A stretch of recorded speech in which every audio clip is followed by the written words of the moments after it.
4월 6일 일요일 광명 특성급 설명해 드리도록 하겠습니다. 저는 권승철입니다.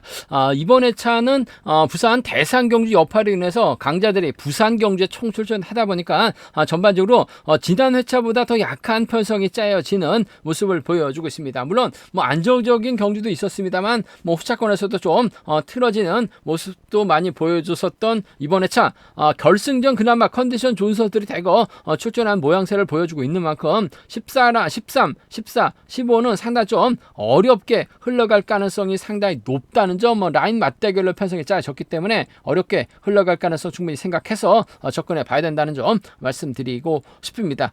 그럼 지중원한테 컨디션 좋았었던 선수들만 말씀드리면 김관희, 윤민우, 노영균, 정경호 선수의 몸 상태가 상당히 좋았습니다. 김관희, 윤민우, 노영균, 정경호 선수의 몸 상태가 상당히 좀 좋았었다는 점 말씀드릴 수가 있겠고요.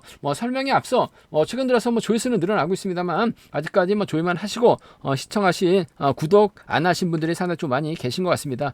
기왕 시청하신다면 구독까지 함께 해주신다면 감사하겠다는 말씀 전해드릴 수가 있겠고요. 또 빠른 방송 알람 받기 위해서 구독이 필수입니다. 구독을 해주시면 방송 제작에 큰 도움이 된다는 점 말씀드리고 싶습니다. 그럼 광명 특성급 13라운드부터 한 라운드씩 한번 살펴보도록 하겠습니다. 광명 특성급 13라운드입니다. 이번 패성 최석윤, 이연구, 유성철이 협권 펼쳐 나가시는 패성이 짜여졌습니다. 유성철이 힘을 쓰고 이연구에 최석윤이 경주를 주도해 나가게 된다면 경제 주도권 잡아 나가야 될 김용규가 넘어서지 못하면서 김영섭, 김배영 함께 무너질 수도 있기 때문에 다소 좀 신중하게 접근해 봐야 된다 말씀드리고 싶은데, 그래도 이런 편성에서만큼은 김용규가 연이틀 마크 집중력 발휘 나가면서 선전 펼쳐 나가는 모습을 보여줬습니다. 물론 직전차 1호 경주 때 김용규가 넘어서지 못하다 보니까 후미권에서 이변으로 이어지는 모습도 보여줬어요. 하지만 금일만큼은 김용규가 좀 집중력 발휘 나갈 수 있다 말씀드리고 싶은데, 전일 이용구가 선행 승부로 자신감을 얻었습니다. 유성철이 힘을 쓰고 최석윤이 후미권 막혀 나가게 된다면 김용규 또다시 고전할 수도 있기 때문에 이번 패성 한번 배당 가능성 한번 노려보자 말씀드리고 싶은데, 이용구가 타점 잡고 힘을 쓰는 경주운영 나설 가능성이 상당히 높을 것 같아요. 그 점 생각해 보게 된다면 이용규 뒷자리는 최석윤이 밀착 막혀 나가면서 후미 견제 가능한 상황이다 말씀드리고 싶은데, 이용구가 충분히 이런 편성에서만큼은 타점 잡고 힘을 쓸 수 있는 상황이라는 점에서 전 이용구와 최석윤의 동반 입장 쪽을 먼저 한번 가져가고 싶은 편성 견주라는 점 말씀드릴 수가 있겠고, 아무래도 이용규의 뒷자리를 김영섭이 외선에서 치고 나오는 경주도 충분히 생각해 볼 수 있는 상황이다 말씀드리면서 한 차까지 노려본다면 김영규가 꾸역꾸역 버텨내는 이용구하고 김용규의 동반 입장도 충분히 생각을 해볼 수 있는 상황이라는 점에서 이용구의 버티기 가능성을 한번 먼저 노려보자 말씀드리고 싶습니다. 이용구가 가면 최석윤이 가죠. 김영섭도 나올 수 있는 것 같아요. 김용규까지는 좀 과감하게 노려는 볼 수 있는, 공략해 볼 수 있는 상황 견주라는 점 말씀드리고 싶습니다. 강축 경주는 아닙니다. 누구든 욕심낼 수 있는 상황이기 때문에 배당이 만들어질 수 있다는 점에서 이용구의 선정 가능성을 한번 먼저 노려보자 말씀드릴 수가 있겠고, 그래도 김용규가 자력 능력 갖춘 선수라는 점에서 김영섭과 호흡을 맞춰 나갈 가능성 상당히 높을 것 같습니다. 타점만 잡으면 될 것 같아요. 김용규하고 김영섭 동반 입상 가능하다 말씀드릴 수가 있겠고, 김용규의 뒷자리 김병희 물고 가는 작전도 얼마든지 가능한 상황이라는 점에서 김용규가 직전에 차 1호 경주 때 부진 만에 나가면 연이틀 컨디션은 괜찮았어요. 저치기 타임 잡아 나가게 된다면 김영섭과 김배영과 호흡을 맞춰 나갈 수 있는, 그 중에서도 김영섭과의 호흡 가능성이 좀 더 유리하고 안정감 있다 말씀드리면서 김배영이 후미권 막혀 나가는 작전도 충분히 생각해 볼 수 있다 말씀드릴 수가 있겠고, 순위대로 한다면 아무래도 이들 중심을 하는 전략이 안정감 있다 말씀드리고 싶은데, 이용구하고 최석윤 묶어서도 삼복승은 얼마든지 공략은 가능하다 말씀드리고 싶습니다. 득점은 최석윤이 앞서 나가고 있어요. 하지만 최석윤이 득점 높다고 인정받을 수 있는 분위기는 아닌 것 같습니다. 때릴 선수는 아무래도 젊은 김용규인데 넘어서야지 머리죠. 전일 자신감 얻은 이용구가 그대로 버텨낼 수 있기 때문에 이용구 중심으로 최석윤 묶어서 이번 패성은 좀 공격적으로 한번 가져가보자 말씀드리면서, 삼복승도 이용구하고 최석윤 묶어서 노려볼 수 있는, 김용규하고 김영섭을 묶어서 삼복승은 좀 양분해서 노려볼 수 있는 편성의 경주다 말씀드리고 싶습니다. 관면 특성급 14라운드입니다. 노영균이 허리 부상으로 인해서 전반적으로 전일도 좋은 시속 발이 나가지 못하고 있는 모습을 보여주고 있어요. 하지만 김명수가 힘을 쓰고 노영균이 몰고 가는 견주 펼쳐 나가게 된다면 아무래도 윤현준이 막혀 나가면서 쫓아나서는 견주가 될 가능성이 상당히 높을 것 같습니다. 김명수가 힘을 써야 돼요. 힘을 쓰면 노영균이 편안하게 막혀 나갔을 때 직선 취입은 나올 수는 있다 말씀드리고 싶은데 허리 상태가 좋지 못한 노영균이기 때문에 취입 나오지 못할 가능성도 다분한 것 같습니다. 일단 노영균하고 김명수의 동반 입장 쪽 단 복승까지 함께 생각해서 접근해 봐야 된다 말씀드릴 수가 있겠고, 노영균의 뒷자리는 아무래도 윤현준이 막혀 나가면서 쫓아나서는 견제가 될 가능성 배제할 수 없는 것 같아요. 그 점 생각해 보게 된다면 노영균하고 윤현준의 동반 입상도 충분히 생각은 해볼 수 있는 상황이다 말씀드리고 싶은데, 김명수의 선행감이 괜찮은 것 같아요. 전일도 완벽하게 세종팀이 협공 나서면서 버텨내는 모습을 보여줬었기 때문에 김명수가 자신감을 찾는 노영균하고 김명수의 동반 입상 쪽이 복승까지 함께 생각하는 전략 필요하고 안정감 있다 말씀드릴 수가 있겠고, 김명수가 금일만큼 욕심낼 수 있죠. 박승현을 활약해 나가는 견주 펼쳐 나가고 노영균이 쫓아가다가 퍼지게 된다면 이번 패서 세종팀 완승도 가능할 것 같습니다. 이번 회차 박승현도 상당히 좀 앞선 경주와는 다른 모습을 보여주고 있어요. 연타 출전이라는 점에서 피곤함도 있긴 할 것 같습니다만 오히려 더 좋은 컨디션 보여주고 있기 때문에 세종팀의 협공 가능성, 김명수하고 박승현의 동반 입상 가능할 것 같습니다. 여기에 윤현준도 쫓아 나설 수 있는 상황이라는 점에서 김명수하고 윤현준의 동반 입상도 충분히 생각을 해볼 수 있는 상황이다 말씀드리고 싶습니다.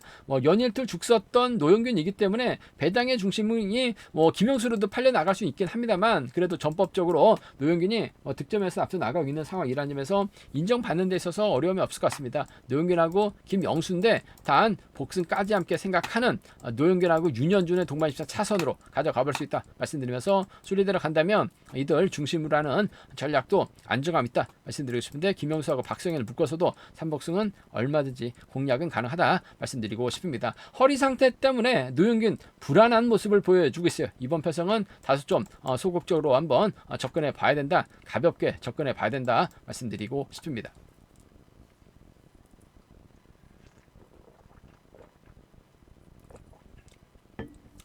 관면 특성급 15라운드입니다. 이재림이 연이틀 한 5% 부족한 모습을 보여줬습니다. 금요일 때는 딜러가 막혔고 전일은 좀 너무나 안일한 견주 펼쳐 나갔어요. 성남송이 짧게 가져가긴 했습니다만 쫓아가서 넘었어야 되는데 넘어서지 못했었던 이재림, 과연 제기랑 발이 나갈 수 있느냐가 관심사라는 점 말씀드리고 싶은데, 이재림의 연대가 윤민우하고 황정현밖에 없습니다. 앞선에서 때려줄 만한 선수가 없어요. 그 점 때문에 이재림 입장에서는 철저하게 선행력 발휘해 나갈 수 있는 민성기를 타겟으로 빼앗아서 취입승부 펼쳐 나갈 가능성이 상당히 높죠. 혹은 민성기가 힘을 쓰면 원신재하고 정상민이 쫓아 나설 수 있는 것 같은데, 이재림 혼자 직전 경주처럼 저측이 타임 잡아 나갈 수도 있는 상황인 것 같습니다. 부진 만에 나갈 수 있는 이재림의 선정 가능성 쪽이 유리하고 안정감 있다 말씀드리고 싶은데, 이재림이 저측이 나서게 된다면 민성기 넘어서면 원신재가 SN에서 차 나올 가능성이 상당히 높죠. 최근 들어서 원신재 아니면 돈 것 같아요. 머리 아니면 바닥이긴 합니다만 이런 편성에서만큼 충분히 외선에서 차가 나올 수 있는 상황이라는 점에서 이재림하고 원신재 동반 입장을 좀 먼저 가져가보자 말씀드리고 싶습니다. 이재림 원신재 동반 입장 쪽이 유리하고 안정감 있다 말씀드릴 수가 있겠고, 민성기의 선행을 이재림이 끊어먹기 나설 가능성도 배제할 수 없는 상황이죠. 이재림만큼 몸싸움이 능한 선수도 없어요. 이제 원신재도 금요 경주 때 어이없이 탈리는 모습을 보여줬습니다. 그 점 생각해 보게 된다면 이재림하고 민성기의 동반 입장 정도는 차선으로 가져가 볼 수 있다 말씀드리고 싶은데, 아무래도 연이틀 부진 만에 나가기 위해서 이재림이 세게 넘어갈 수 있는 원신재가 후미권 쫓아 나서는 견주 될 가능성이 높다 말씀드리면서 순리대로 간다면 이들 중심으로 하는 전략도 안정감 있다 말씀드리고 싶은데, 이재림의 뒷자리는 황정현이 밀정 막혀 나가는 경주 정도는 얼마든지 가능한 상황이라는 점에서 이재림의 뒷자리 황정현이 밀착 막혀 나가게 된다면 두 선수의 연합도 충분히 생각은 해볼 수 있다. 3복선에서 공략은 가능하다 말씀드리면서, 아무래도 민성기가 힘을 쓰면 원신재가 몰고 가고 정상민이 따라 나서는 견주가 될 가능성이 상당히 높죠. 이재림이 저측이 나서려다가 퍼질 가능성도 배제할 수 없는 것 같아요. 원신재도 1호 경주는 상당히 강합니다. 직선 차가 나오게 된다면 원신재하고 정상민의 동반 입상, 원신재가 민성기 활에 나가면서 타이밍 짧게 가져가는 작전도 충분히 생각은 해볼 수 있는 상황 견주란 점 말씀드리고 싶습니다. 원신재하고 정상민이죠. 원신재하고 민성기입니다. 함께 공략을 해볼 수 있다 말씀드리면서 상황에 따라서 이들 중심으로도 삼복승은 충분히 생각은 해볼 수 있는 상황 견주란 점 말씀드리고 싶은데, 전반적으로 시속이 빠른 견주가 아니기 때문에 이재림이 충분히 승부욕 발휘 나갈 수 있는 상황인 만큼 이재림을 중심으로 후착착히 원신제 민성기 쪽에 그래도 자력 외선 추입 나올 수 있는 원신제가 그나마 좀 더 유리하지 않을까 생각해 볼 수가 있겠습니다.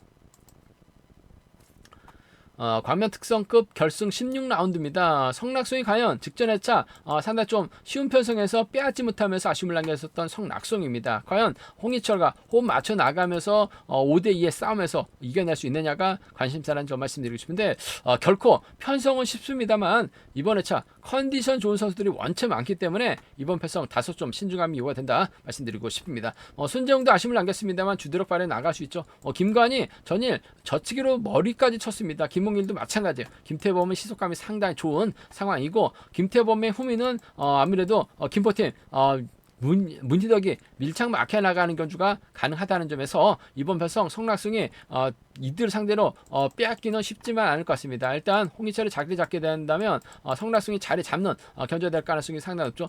손정이 자리 잡고 김태범이 자리 잡고 그 다음에 김홍일이나 문희덕 김관희 수로 자리 잡는 견제가 될 가능성이 높다 말씀드리고 싶은데, 오히려 김관희가 먼저 서두르고 김태범이 몰고 가는 작전도 얼마든지 가능하다 말씀드리고 싶은데, 이번 회차 컨디션은 상당히 좋아요. 하지만 몸싸움만 놓고 본다면 성낙승만큼 몸싸움 능한 선수가 없습니다. 타겟은 아무래도 김태범이 될 가능성이 상당히 높을 것 같습니다. 연이틀 희속감이 상당히 좋아요. 11초대 초반 끌어냈기 때문에 성낙송이 김태범을 타겟으로 직선 추입도 한번 노려는 볼 수 있을 것 같습니다만, 전반적으로 서두르는 선수들 상당히 많기 때문에 직선 추입까지는 좀 쉽지만 않을 것 같습니다. 하지만 추입은 가능할 것 같습니다. 복승까지 함께 생각하는 빼앗아서 쫓아 나서는 견주도 가능한 만큼 김태범과 성낙송의 동반 입장 쪽에 이번 편성 우선에 봐달라는 말씀 전해드리고 싶은데, 복승까지 함께 생각하는 전략이 필요하다 말씀드릴 수가 있겠고, 손정이 더 좀 아쉬움을 남기긴 했습니다만 힘을 씁니다. 김태범이 몰고 와서 승부 타임이 짧게 가져가는 작전 펼쳐나갈 가능성도 배제할 수 없는 상황인 것 같습니다. 그 점 생각해 보게 된다면 김태범과 손재영의 동반 입장 정도는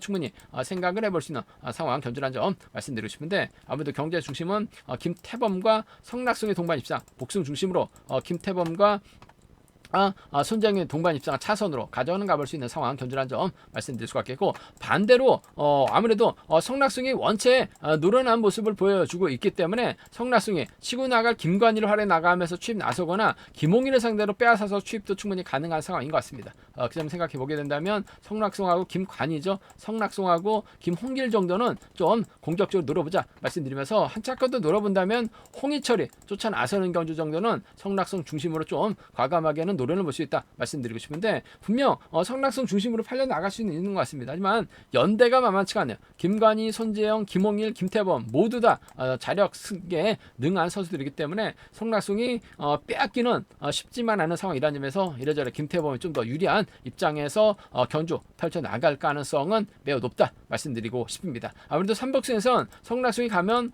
홍희철이 따라 나서는 견주가 될 것 같고, 김태범이 가면 손재영과 호흡을 맞춰 나갈 수 있는 상황이기 때문에 삼복승은 좀 공격적으로는 가능하다 말씀드리고 싶습니다. 직전 2차도 상당히 좀 수월했었던 편성에서 성낙승이 빼앗지 못하면서 2차기 아닌 한 차게 만족한 모습을 보여줬습니다만, 금일만큼은 욕심내야죠. 성낙승 머리도 충분히 생각은 해볼 수 있다 말씀드리고 싶은데, 김태범의 이번 회차 시속감이 상당히 좋아요. 활용 나갈 선수도 상당히 많기 때문에 전 김태범의 선정 가능성 쪽에 좀 더 무게를 실어 달라는 말씀 전해드리고 싶습니다. 제가 준비한 광명 특선은 여기까지입니다. 전반적으로 결승전까지 특선급은 어렵게 흘러갈 수밖에 없는 상황이라는 점에서 다소 좀 신중하게 접근해 봐달라는 말씀, 삼복승도 좀 과감하게 노려볼 수 있는 편성이다 말씀드리고 싶습니다. 저희 설명이 도움이 되셨다면 구독과 좋아요 알람 설정까지 꼭 부탁드리겠습니다. 건승을 기원하겠습니다. 감사합니다.